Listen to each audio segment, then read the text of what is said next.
नमस्कार, आप सभी का बहुत स्वागत है हमारे इस खास कार्यक्रम में। आपके साथ मैं हूं गौरव श्रीवास्तव। बाल अधिकारों का सम्मान, जी हाँ, ये वो सम्मान है जो बहुत जरूरी है आज की पीढ़ी के लिए, आने वाले भविष्य के लिए, क्योंकि बच्चों के भविष्य को संवारने की जो कवायद है वो केंद्र सरकार ने अपने हाथों में ले रखी है।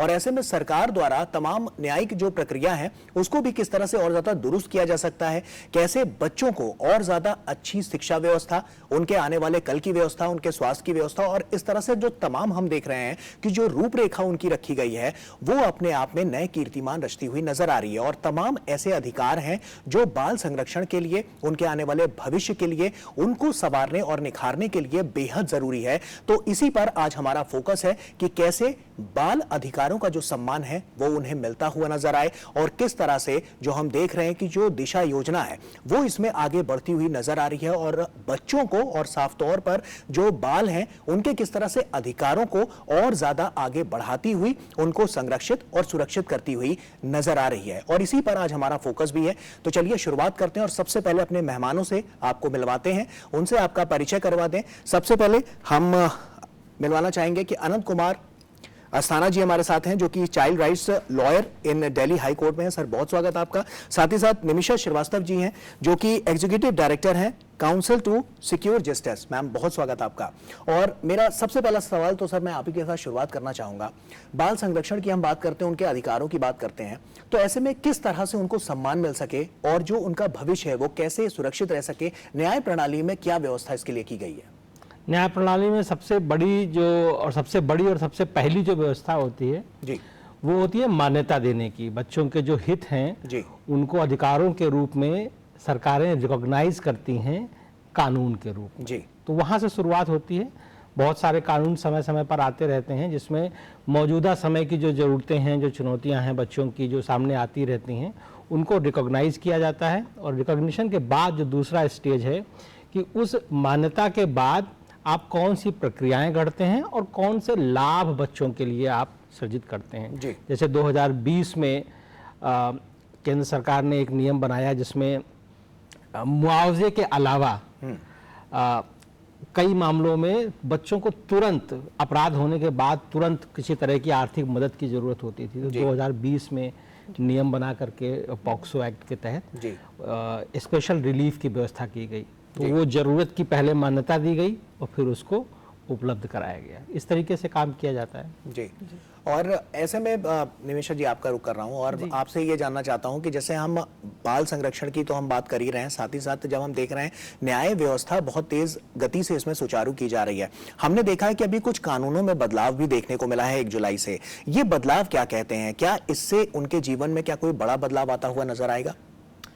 देखिए, जीवन में जो बदलाव आएंगे बच्चों के, वो देखने में तो थोड़ा हमको समय लगेगा जी। और कोई भी जो नया एक न्याय होता है, अधिनियम जिसको हम बोलते हैं जी, वो उसका हमको ये असर देखने के लिए थोड़ा समय लगता है जी, उसके जी, आने जी। के बाद। लेकिन कुछ जो एक मैं कहूँगी कि अच्छी जो चीज़ें हुई हैं, जो हमारा लर्निंग है पिछले 50-60 सालों से, जब से ये सोच शुरू हुई है कि भाई बच्चों के लिए हमको एक अलग से सोच रखनी चाहिए हमारी पूरे के पूरे एक सारी न्यायिक कार्य प्रणाली में। तो उसमें एक उदाहरण के तौर पे मैं बताऊंगी कि जो शब्द है चाइल्ड या बालक, उसका इस्तेमाल किया गया। इसके पहले जो इंडियन पीनल कोड था, जिसकी जगह पर भारतीय न्याय संहिता लाई गई है, BNS, तो BNS लाया गया है, तो उसमें चाइल्ड शब्द का इस्तेमाल हुआ है और चाइल्ड को डिफाइन किया गया है कि 18 वर्ष से कम उम्र का कोई भी व्यक्ति जो है वो एक बच्चा है।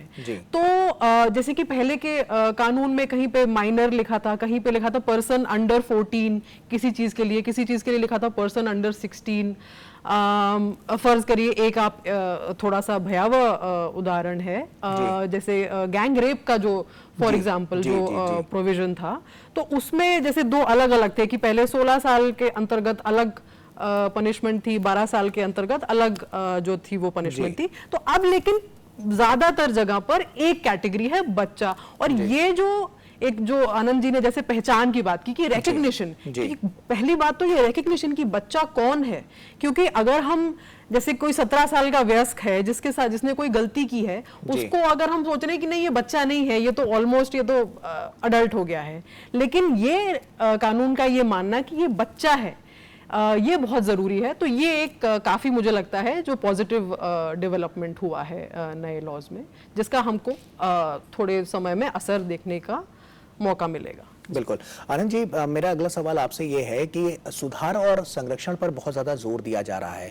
न्यायिक प्रणाली में जब हम बात करते हैं तो न्यायिक प्रणाली में इसको किस तरह से, इसकी जो प्रोसीजर इसका होता है वो कैसे होता है, और अगर अपराधों की श्रेणी में अगर हम देख रहे हैं इसको, तो वहां पर किस तरह से बाल संरक्षण को लेकर तमाम जो अहम कदम है वो उठाए जा रहे हैं? कई चीज़ें हैं जो की गई हैं पिछले कुछ सालों में, जैसे अलग अलग जगहों पर बच्चों से जुड़े प्रावधान कानून में आप भारतीय न्याय संहिता में ही देख लें तो पूरा एक नया चैप्टर है, अलग से महिलाओं और बच्चों का एक चैप्टर है, राइट जी। तो उससे बहुत आसानी सृजित होती है जिनको उन कानूनों को पढ़ना है और काम करना है। तो जो जज हो गए, जो पुलिस ऑफिसर हो गए, जो पब्लिक हो गई, उनको पूरा कानून की किताब खोल करके और उसमें से अपने काम के प्रावधान ढूंढने की जरूरत नहीं है, उनका एक स्पेशल चैप्टर है जी। एक बहुत बड़ी समस्या रहती थी कि अलग अलग जगहों पर अलग अलग उम्र का उल्लेख था, कहीं 14 लिखा हुआ है, कहीं 16 लिखा हुआ है। तो अब वो एक बड़ा बदलाव ये किया गया है कि सब जगह स्पष्ट कर दिया गया है कि 18 साल की आयु ही वो आयु है जिसके नीचे के लोग बच्चे माने जाएंगे। तो इससे आसानी हुई है। तीसरी चीज ये हुई है कि कौन सी कोर्टों में मुकदमे चलेंगे, इसको लेकर के अलग अलग कानूनों में, केवल इन 3 कानूनों में ही नहीं, और भी दूसरे कानून जहां जहां पर कोर्टों का सृजन किया गया है, ये स्पष्ट कर दिया गया है कि कौन सी कोर्ट, जैसे एक डिस्ट्रिक्ट लेवल पर एक कोर्ट होती है बाल न्यायालय, चिल्ड्रन कोर्ट जी जी। तो अब ये स्पष्ट हो गया 2021 में जो जे एक्ट में अमेंडमेंट आया उसके माध्यम से कि अगर बच्चों के खिलाफ कोई भी मुकदमा होगा तो वो अलग अलग कोर्टों में न चल करके वो बाल न्यायालय में ही चलेगा। और चौथी चीज जो की गई वो की गई कि प्रक्रियाएं जो हैं वो स्पष्ट की गई। जहां कहीं डाउट है किसी भी तरीके का तो उसको स्पष्ट किया गया है अलग अलग कानूनों में। केवल जो अभी ये 3 कानून आए हैं केवल हम उन्हीं की बात नहीं कर रहे हैं जी, जी। उसके अलावा भी जो और कानून है उसमें भी बहुत सारी प्रक्रियाओं को स्पष्ट किया गया है ताकि काम करने वाले लोगों को पता रहे कि उनको क्या करना है और क्या नहीं करना है। बिल्कुल। हाँ, इसके अलावा जब कभी किसी तरह का कोई प्रश्न उठता है तो हमारे न्यायालय हैं जो समय समय पर इस तरह के विषयों को स्पष्ट करते हैं और गाइडेंस देते हैं, सबके लिए स्पष्टीकरण देते हैं। और वहाँ से भी कोई कसर रह जाती है तो सरकारों के पास प्रशासनिक स्तर पर बहुत सारी शक्तियाँ होती हैं जिनका प्रयोग करके वो दिशा निर्देश, गाइडलाइंस वगैरह जारी करते हैं। इस तरीके से काम किया जाता है जी। निमिषा जी, बाल सुधार गृह हम देख रहे हैं कि इसमें भी अलग अलग बोर्ड्स बनाए जाते हैं। जब इस तरह की कोई गतिविधियां होती हैं तो वहां पर देखने को मिला है कि बच्चे जब वहां पर जाते हैं तो वहां पर किस तरह का प्रोसेस जो है वो फॉलो किया जाता है जिससे बच्चों को आने वाले समाज के लिए ज्यादा उनको वहां पर शिक्षा दी जा सके, दीक्षा दी जा सके कि आने वाले समय के लिए वो तैयार हो पाए, भविष्य के लिए तैयार हो पाए। जी, बाल सुधार गृह जिसको कानून में ऑब्जर्वेशन होम भी बोला गया है, तो हर एक डिस्ट्रिक्ट में एक जुवेनाइल जस्टिस बोर्ड होता है जिसको जो उन बच्चों की कार्रवाई करता है जिन बच्चों के खिलाफ इल्जाम है कि उन्होंने कोई कानून तोड़ा है। बाल सुधार गृहों में मुझे लगता है कि काफी काम हो रहा है, होता आया है। ऐसा नहीं है कि और काम करने की जरूरत नहीं है, जरूरत है, लेकिन एक हम डेफिनेटली हम ये देख रहे हैं कि मंशा जो है सारे अलग अलग, चाहे आप न्यायिक जो पूरी जुडिशरी जो है उसको देखें या आप सरकार देखें, तो उनकी मंशा है कि भाई हम और बेहतर किस तरीके से हम इस तरीके का सेटअप बनाएं कि बच्चे वहां पर आके कुछ सीखें और उनके लिए एक ऐसा हम स्पेस बनाएं कि वो इस तरीके से बाहर समाज में जा सकें कि वो एक प्रोडक्टिव सिटीजन बन पाए और वो दोबारा गुनाह की राह पे ना चले। तो उसके ऊपर मुझे लगता है कि अलग अलग एक एजुकेशन के लिए स्किल डेवलपमेंट के ऊपर काफी फोकस है कि वोकेशनल ट्रेनिंग बच्चों की हो। इसके लिए काफी सारे अलग अलग इनिशिएटिव्स हैं। जो जुवेनाइल जस्टिस एक्ट है खासकर जो 2015 में आया गया था, तो उसमें ये रिकग्निशन भी था। एक जुवेनाइल जस्टिस फंड जो है वो सेटअप करने की बात हुई थी, और सारे जो स्टेट गवर्नमेंट्स हैं उनको भी बोला गया था कि आप सब एक जुवेनाइल जस्टिस फंड सेटअप करिए, जिसमें कि बच्चों की ये कार्यशाली, ये कुशलता बढ़ाने के लिए, बच्चों की मदद करने के लिए आप अलग से फाइनेंशियल पैसा मुहैया करिए। तो ये सारे जो हैं ये इनिशिएटिव हुए हैं और इनके ऊपर काम जारी है, और काम की जरूरत है, लेकिन वो काम जो है वो हो रहा है, और वो मंशा जो है वो डेफिनेटली नजर आती है। बिल्कुल। आनंद जी, जैसे आपने एक लंबा कार्यकाल रहा है, बहुत सारे आप इस तरह के केसेस भी आपके सामने आए होंगे, क्या अलग अलग केसेस अभी तक आपने जो है वो हैंडल किए होंगे, और उसमें आपको क्या लगता है कि वहां पर किस तरह की जो हम कह सकते हैं कि वहां पर संशोधन है उसकी जरूरत हो सकती है? देखिए, एक बहुत बड़ा जो मुद्दा है देश में, समाज के सामने, वो है बच्चों के खो जाने का, मिसिंग चाइल्ड। ये बहुत बड़ी समस्या है, और हमने बहुत लंबे समय तक मुकदमे किए उसमें। और जो जरूरत समझ में आती है वो ये है कि हमारी व्यवस्था में इतनी रफ्तार आए कि मिसिंग चाइल्ड का केस रिपोर्ट होते ही तुरंत कार्रवाई हो। बिल्कुल। क्योंकि अगर जरा सा डिले हो गया तो वो 3-4 घंटे में ही बच्चा हमारी पहुंच से बाहर आता। तो एक संघर्ष तो ये है कि हम अपनी व्यवस्था को इतना मुस्तैद बना पाए कि वो इमीडिएट रिस्पांस करे थाने में मामले की रिपोर्टिंग होते ही। ये हमारी सबसे बड़ी चुनौती है। और जो दूसरी चुनौती हम लोग देखते हैं, जिसको पूरी व्यवस्था मिल करके डील कर रही है, कि बहुत बड़ा तंत्र है, पुलिस है, सोसाइटी है, लीगल एड के इंस्टीट्यूशंस हैं, लॉयर्स हैं, पब्लिक प्रोसिक्यूटर का ऑफिस है, मजिस्ट्रेट हैं, फोरेंसिक लैब्स हैं, बहुत सारा टेक्निकल काम होता है एविडेंस कलेक्शन के टाइम पर।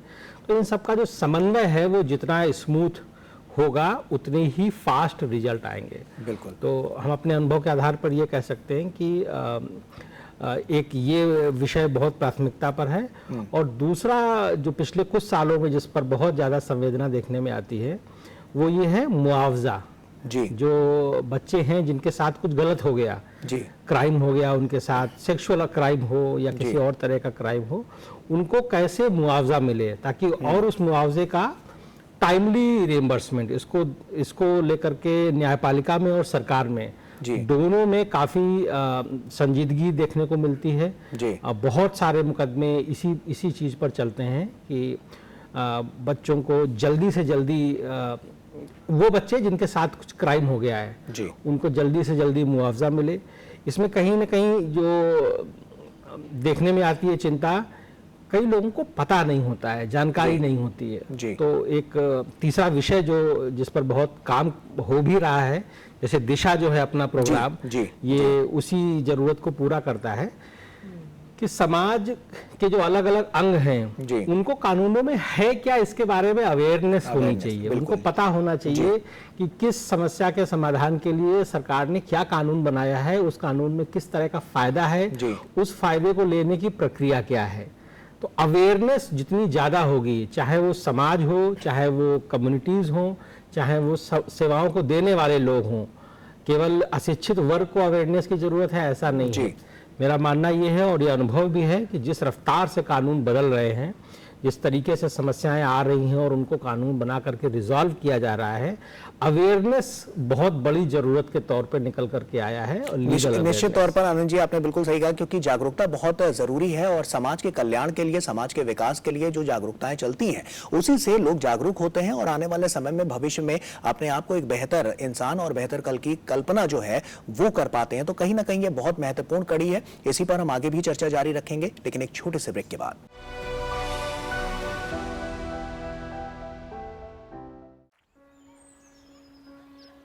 चाचा प्रणाम। प्रणाम। चाचा ड्यूटी जा रहे हैं, बिटिया का ध्यान रखिएगा। ठीक है, कोई बात नहीं। आपकी बेटी हमारी बेटी। जाओ बिटिया।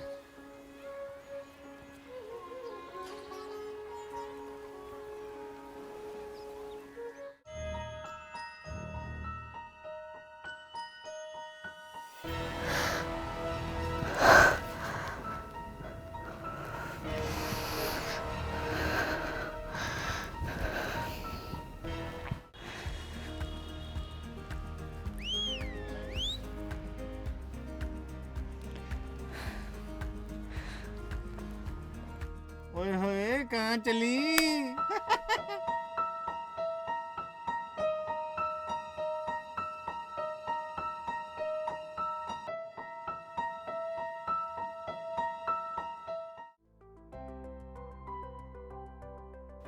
मेरा नाम गीता है।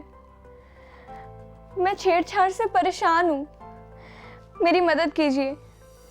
भारत में कई ऐसे कानून हैं जो महिलाओं एवं बच्चों के सशक्तिकरण एवं संरक्षण के लिए बनाए गए हैं। अगर आपको और सहायता की जरूरत है तो कानूनी सलाह के लिए लीगल एडवाइस को चुनें और कोर्ट में वकील के प्रतिनिधित्व के लिए लीगल असिस्टेंस पर क्लिक करें।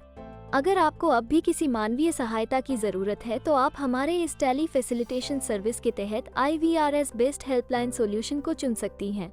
इसके लिए आप 14454 डायल करें। धन्यवाद।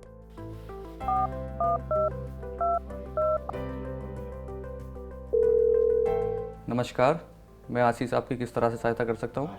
मेरा नाम गीता है। मैं छेड़छाड़ से बहुत परेशान हूँ, मेरी मदद कीजिए। आपके मामले को देखते हुए आपकी बात अपने काउंसलर से कराता हूँ। आप अपनी बात इनसे खुलकर कहिए। इससे आप अपने आप में आत्मविश्वास महसूस करेंगी। इसके पश्चात मैं आपको लॉयर से कनेक्ट करा दूंगा।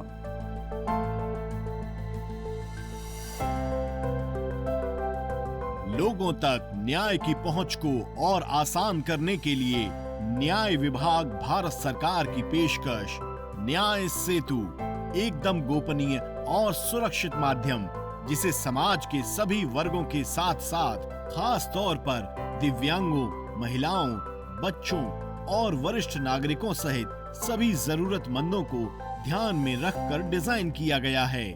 न्याय सेतु एक ऐसा प्लेटफॉर्म जहां कानूनी जानकारी, टेली लॉ और न्याय बंधु की सभी सेवाओं का है समागम। न्याय सेतु, सभी होंगे अब और सशक्त। न्याय पाने की राह अब होगी आसान।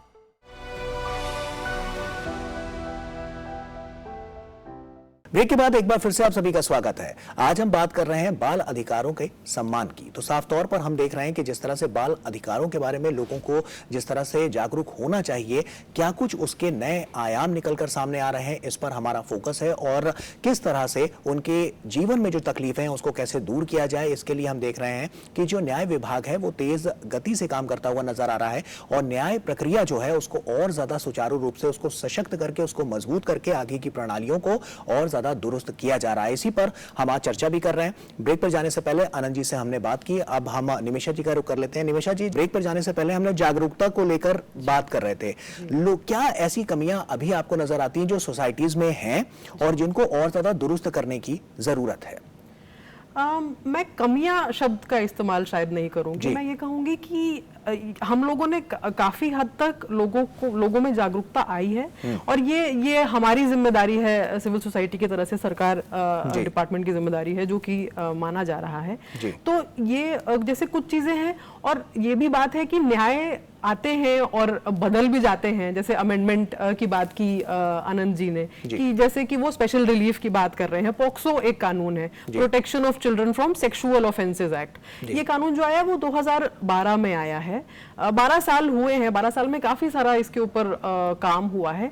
लेकिन आज भी मैं देखती हूँ कि बिल्कुल अच्छे खासे पढ़े लिखे लोग जो हैं उनको भी मालूमात नहीं है इस कानून के प्रावधानों के बारे में कि एक्चुअली इस कानून में हर तरह के बाल यौन शोषण का अलग अलग तरीके से एक डिस्क्रिप्शन किया गया है ताकि किसी भी तरह की का जो गलत काम है वो किसी बच्चे के साथ किया गया हो तो आपके पास एक कानून है जिसके अंतर्गत आप जाके एक रिपोर्ट कर सकते हैं। पुलिस की जिम्मेदारी है कि आपकी वो FIR लें।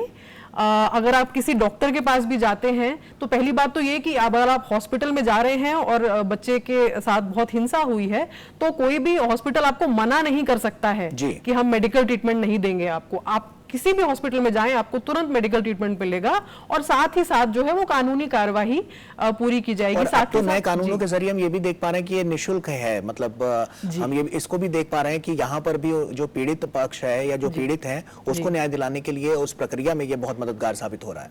बिल्कुल बिल्कुल, ये जो ट्रीटमेंट आप जाएंगे सरकारी अस्पतालों में या प्राइवेट अस्पतालों में, एटलीस्ट जो शुरुआती है वो बिल्कुल निशुल्क है। और आगे के लिए भी जो मुआवजे की बात है कि आगे भी जो आपको मुश्किलात हो रही हैं कि कई बार हम देखते हैं कि बच्चों की जो पढ़ाई है वो छूट जाती है, कुछ बहुत बुरा हादसा होता है उनके साथ, गरीब माँ बाप होते हैं, उनको अपना घर शिफ्ट करना पड़ता है, तो वो उनकी पढ़ाई छूट जाती है, तो इस सब के लिए अच्छा खासा मुआवजा दिया जाता है। इवन जो ट्रायल है उसके दौरान कोई जरूरत नहीं है आपको कि आप ट्रायल के अंत का आप इंतजार करें, लेकिन ये चीजें जो हैं ये अभी थोड़ा सा ये है कि हर तरफ ये जो जानकारी है ये हम नहीं फैला पाए हैं, तो वो उसके लिए काम जारी है सरकार का भी और समाज का भी, और साथ में मिलकर ये काम हमको जारी रखना है। बिल्कुल। आनंद जी, आपका रुख करूंगा। जैसा कि हमने देखा कुछ आंकड़े रखना भी जरूरी है जिससे लोग और ज्यादा इसको समझ पाएं कि 2014 में हमने देखा कि 66% इस तरह के मामले सामने आ रहे थे, लेकिन उसके बाद हमने देखा कि साल दर साल आगे बढ़ते हुए वहां पर इन जो अपराध हैं उसकी श्रेणी में भी जो परसेंटेज है वो काफी कम हुआ है। मतलब हम कह सकते हैं कि जो स्थितियां रही हैं उस पर जो कानून व्यवस्था है उसने बहुत अच्छे से काम किया, और जो न्याय प्रणाली है उससे इंसाफ की जो दरकार थी वो बहुत तेज गति से हुई। इससे ये जो आंकड़े हैं वो बहुत कम होते हुए नजर आए। देखिए, दो तरीके से आंकड़ों को देखा जा सकता है। अगर आप देखें रिपोर्टिंग, जी राइट, तो रिपोर्टिंग बढ़ी है जी। अब इस आंकड़े को आप कैसे समझेंगे?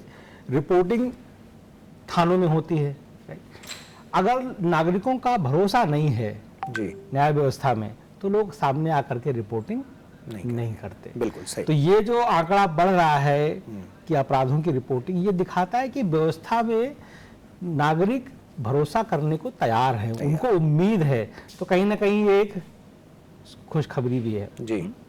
सरकार की तरफ से भी बहुत सारे प्रयास होते हैं, बहुत सारे आपराधिक मामले आप देखिए वो समझौते से खत्म कर दिए जाते हैं, खासतौर से ग्रामीण क्षेत्रों में या जो कस्बाई इलाके हैं जहां पर बहुत ज़्यादा प्रशासन की मौजूदगी उतनी मजबूत नहीं होती है, वहां अपराध करने वाला दबाव डाल करके अपराध के पीड़ित को मजबूर कर देता है समझौता करने के लिए जी।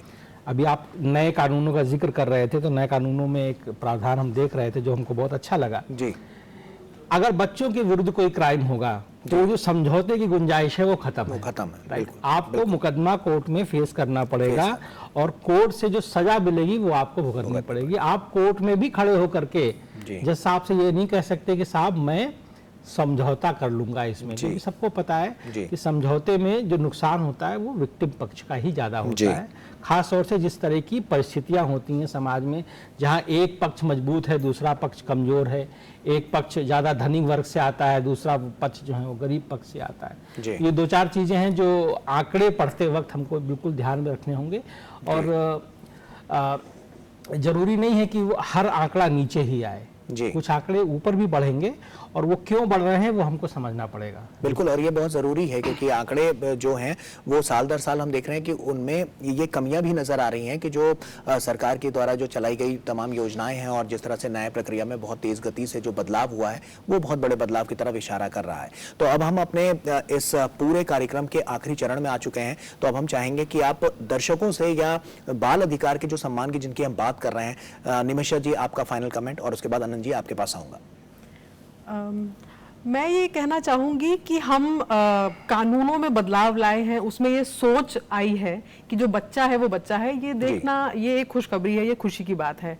लेकिन अब ये भी हमको ध्यान में रखना है कि ये जो कानून अब आ गए हैं और जो कानून है पहले से, हमारा संविधान जो बताता है बच्चों के लिए कि हम अलग से प्रावधान करें और ध्यान रखें कि जो बच्चों की एक नाजुक उम्र है उसको हम किस तरीके से उसके पूरी तरीके से बच्चों को फलता फूलता देखें, उसके लिए हमको क्रियान्वयन पर काम करना है। हमको ये बिल्कुल इंश्योर करना है कि जो हमारी पुलिस है वो पूरी तरीके से मुस्तैद है इन कानूनों के ऊपर, उसको पता है कि एक बच्चे के साथ कोई भी क्राइम हुआ है या बच्चे ने क्राइम किया है तो एक अलग प्रक्रिया है, उसको मालूम होना चाहिए, ये न्यायपालिका को भी मालूम होना चाहिए, सरकार को भी मालूम होना चाहिए, और ये सारे जो प्रावधान है हमारे अलग अलग कानूनों में ये सब अच्छी तरीके से क्रियान्वयन के ऊपर अब हमको फोकस करना है, और हमको ये डेफिनेटली इंश्योर करना है कि जो बच्चे हैं हमारे सिस्टम में जो आए हैं उनकी हम आवाज सुन रहे हैं अच्छे से कि नहीं। तो इसी बात पे मैं अंत करना चाहूंगी। बिल्कुल। आनंद जी आपका संदेश। हाँ, हम मेरा जो काम है वो ये है कि हम बच्चों के लिए वकालत करते हैं बच्चों के लिए बतौर वकील के तौर पर। जी। तो हम यही लोगों से कहना चाहेंगे कि जब भी वो व्यवस्था के साथ एंगेज करें, ये बात स्पष्ट होनी चाहिए कि सरकार जब कानून बनाती है तो वो अधिकार दे रही होती है। तो अगर आप किसी थाने में गए हैं तो वहां हाथ जोड़ करके विनय नहीं करना है कि हमारी एफआईआर लिख लीजिए। जी। आपके साथ क्राइम हुआ है तो उस थाने की जिम्मेदारी है कि वो आपका एफआईआर, तो एफआईआर का भी हाँ, आ गया है तो जी, तो मांगना नहीं है हाथ जोड़ जी, करके, बिल्कुल सही है। अधिकार के तौर पर डिमांड करना है कि मुझे ये व्यवस्था, ये लाभ सरकार ने अगर दिया है और आप उस लाभ को देने का जरिया हैं तो जिम्मेदारी समझ करके हमको दीजिए। बिल्कुल। और इसका माध्यम केवल और केवल अवेयरनेस है। जितना अच्छी तरीके से आप जानेंगे सरकार के द्वारा बनाए कानूनों में नागरिकों के लिए क्या दिया गया है, उतनी ही मजबूती से आप उसको डिमांड कर पाएंगे। बिल्कुल। आई थिंक इसलिए जरूरी है कि नागरिक जाने कि इन कानूनों में लिखा क्या जा रहा है। बिल्कुल, निश्चित तौर पर ये जानना बहुत ज़रूरी है और इसी के लिए जैसा कि हम देख रहे हैं कि जो तमाम न्यायिक प्रक्रिया है उसमें बहुत ज़्यादा व्यवस्थाएं की गई हैं आपके लिए, आपके हक के लिए, आपके अधिकारों के लिए और आपके अपनों के लिए। तो आगे बढ़िए और इस जागरूकता में आप भी आगे बढ़िए और अपने आप को, अपने अधिकारों के सम्मान के लिए आप इस पूरी सोसाइटी में जो हम देख रहे हैं कि जो तमाम यहाँ पर अलग अलग मापदंड रखे गए हैं उसमें आगे बढ़ते हुए अपने आप को एक बेहतर नागरिक और एक बेहतर भविष्य बनाने की जो परिकल्पना है उसको आप संकल्प से सिद्धि तक पहुंचाइए। बहुत बहुत शुक्रिया आनंद जी आपका, निमेशा जी आपका हमसे जुड़ने के लिए और यहाँ बातचीत करने के लिए। और इसी के साथ हमारे इस खास कार्यक्रम में फिलहाल अभी के लिए इतना ही। हमारी पूरी टीम को दीजिए इजाजत। नमस्कार।